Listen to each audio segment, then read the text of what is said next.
নজর রাখবো অন্যান্য খবরে। রাজ্য বিজেপিতে চূড়ান্ত ডামাডোল, জেলায় জেলায় মণ্ডলে মণ্ডলে চলছে বিক্ষোভ। রাজ্য বিজেপিতে সাংগঠনিক নির্বাচন প্রক্রিয়া বন্ধের মুখে সমাজ মাধ্যমে একে অপরের বিরুদ্ধে বিষোদাগার করছেন। এই অবস্থায় প্রাক্তন এক রাজ্য নেতার পোস্ট ঘিরে জল্পনা। জেপি নাড্ডাকে সাংগঠনিক নির্বাচন নিয়ে ইমেল প্রাক্তন বিজেপি নেতার ফেসবুক পোস্ট দিলীপ ঘোষ। বিশেষ প্রতিনিধি অঞ্জন রায় রয়েছেন আমাদের সঙ্গে সরাসরি নিউজরুম থেকে।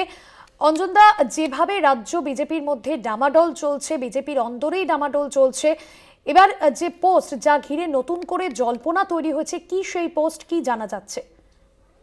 দেখো, একটা রাজ্যের প্রধান বিরোধী দলের যে চেহারাটা এই মুহূর্তে এসছে সেটা কিন্তু খুব ভয়ঙ্কর। রাজ্যের প্রধান বিরোধী নেতা যিনি শুভেন্দু অধিকারী, তিনি হঠাৎই কয়েক মাস ধরে বিভিন্ন জায়গায় সভা করছেন বিজেপির পতাকা বাদ দিয়ে।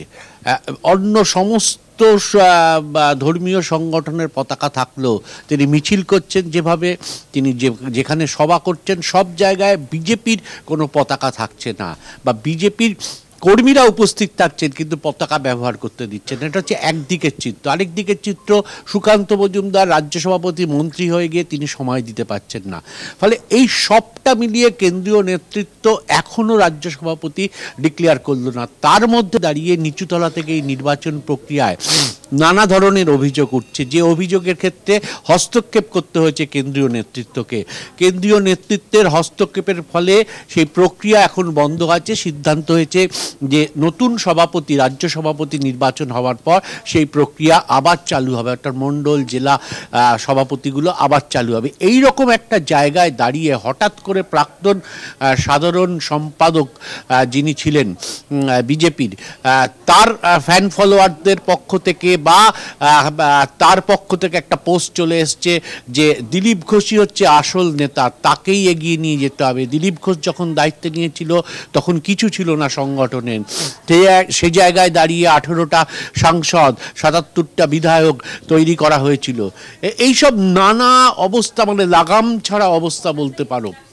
কিছুক্ষণ আগে প্রাক্তন বিজেপির এক সভাপতি, তিনি রাজ্য সভাপতি, তিনি সহকারী সভাপতি, তিনি জেপি নাড্ডাকে মেল করে জানিয়েছেন যে কিভাবে নির্বাচন প্রক্রিয়ার মধ্যে কার্যত দুর্নীতি হচ্ছে, কিভাবে মানুষকে ভুল বোঝানো হচ্ছে, কিভাবে বিজেপি কর্মীদেরকে একধারে সরিয়ে দিয়ে রেখে নিজেদের লোক দিয়ে কার্যত বিভিন্ন জায়গায় মণ্ডল সভাপতি করার চেষ্টা হচ্ছে। এই সব মিলিয়ে বিরোধী দলের যে মানে নগ্ন চেহারা বলতে পারো বেরিয়ে এসছে, এবং বিরোধী দল কার্যত কোনো আন্দোলনে এই মুহূর্তে নেই। তারা নিজের দল সামলাতে গিয়ে প্রকাশ্যে, সে সর্বোচ্চ নেতাই হোক, নিচুতলার কর্মী হোক, প্রকাশ্যে একে অপরের বিরুদ্ধে সমাজ মাধ্যমে লিখছেন, বিক্ষোভ করছেন, জেপি নাড্ডাকে চিঠি লিখছেন। এক চূড়ান্ত অব্যবস্থা বলতে পারো গোটা বিরোধী দলটার।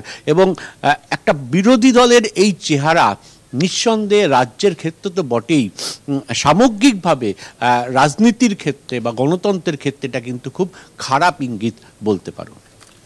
অর্থাৎ অঞ্জনদা, সেক্ষেত্রে এই যে নির্বাচন প্রক্রিয়া যা বন্ধের মুখে এবং জানিয়ে ইতিমধ্যেই প্রশ্ন উঠছে, সেক্ষেত্রে যে নতুন রাজ্য বিজেপির সভাপতি হবে তিনি তার মতন করে টিম সাজিয়ে নেবেন, আর সেই জায়গা থেকে কি এই নির্বাচন প্রক্রিয়া বন্ধের মুখে যেতে চলেছে?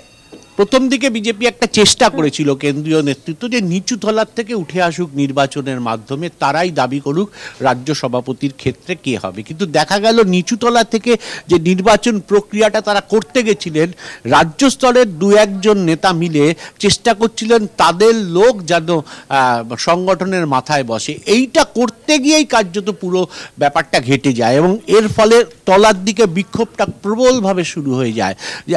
যারা কাজ করে না, যারা পেয়ারের লোক, তাদেরকে বসিয়ে দেওয়া হচ্ছে, যারা এইরকম একটা চিত্র উঠে আসে। সেই থেকে ধীরে ধীরে কেন্দ্রীয় নেতৃত্বের কাছে সমস্ত কিছু রিপোর্ট যায়। আমরাও খবর করেছিলাম বিভিন্ন জায়গায় বিক্ষোভ চলছে, হাতাহাতি হচ্ছে, তার ছবিও আমরা দেখিয়েছিলাম।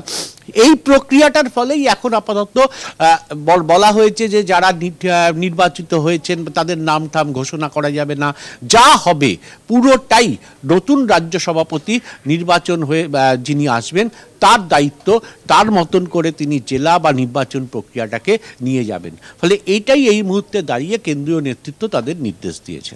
ধন্যবাদ জানাবো আপনাকে অঞ্জন দা। অঞ্জন রায় ছিলেন আমাদের প্রতিনিধি, সরাসরি বিশেষ প্রতিনিধি অঞ্জন রায় ছিলেন নিউজ রুম থেকে।